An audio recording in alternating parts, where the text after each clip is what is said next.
Hello everyone.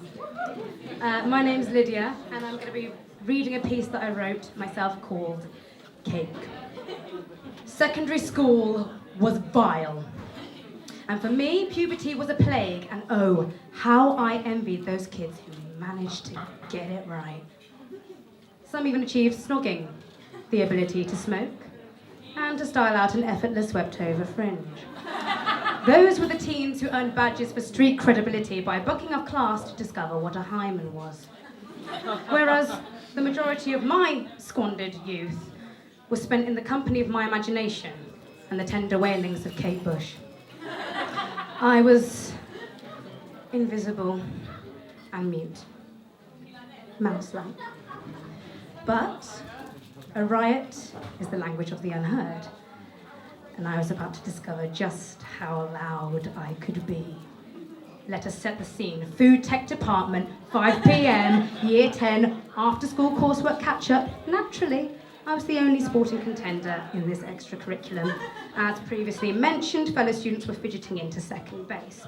My teacher had just popped out to the head's office to photocopy a step-by-step recipe for a basic roux sauce, leaving me alone, unsupervised. Why not? Was I not a shining example of the perfect student? I was harmless. Handwriting that was so neat that only a Parker fountain pen would do it justice. Now, this circumstance was far too opportune. My apologetic existence had given me such an awareness within that something, anything, had to happen. Right there and then, I had to grasp this chance.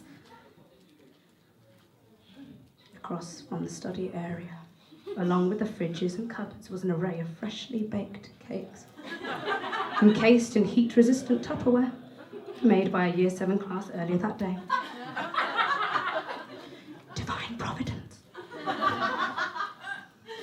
In an almighty rush and roar, the burning lust overtook me. This was feral, raw, punk rebellion, all decked out in rather sensible shoes. The pulse in my neck beat with an entitlement I had never felt possible before. I was doing it. Prizing open the plastic clasps with my clammy hands, lifting the lid to the coveted treasure within. Oh no, this animalistic crime didn't require the mere likes of cutlery. No, my fingers dug deep, deep, deep into Victoria's sponge. That cake, sumptuous.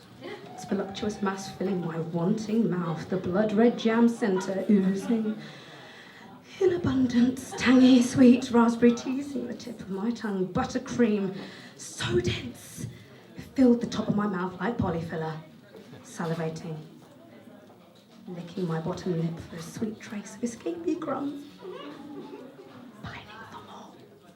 I swallowed its entirety, left with the immodest residue across my lips and fingertips. Full up. A mouse I was no more. But nor was I a riotous rebel either. In harsh reality, I was a gluttonous criminal who had robbed a Year 7 of an A-star grade. And although the consequences were dire, and covering my tracks was futile, and the itchy hot guilt was positively panic-inducing for weeks on end, I had discovered a liberation that had never existed before. The thrill that happens when one chooses to invite in just a little bit of chaos. The chaos that once ignited flickers within even the quietest of mice. And that most of all, there is nothing uncool about Kate Bush.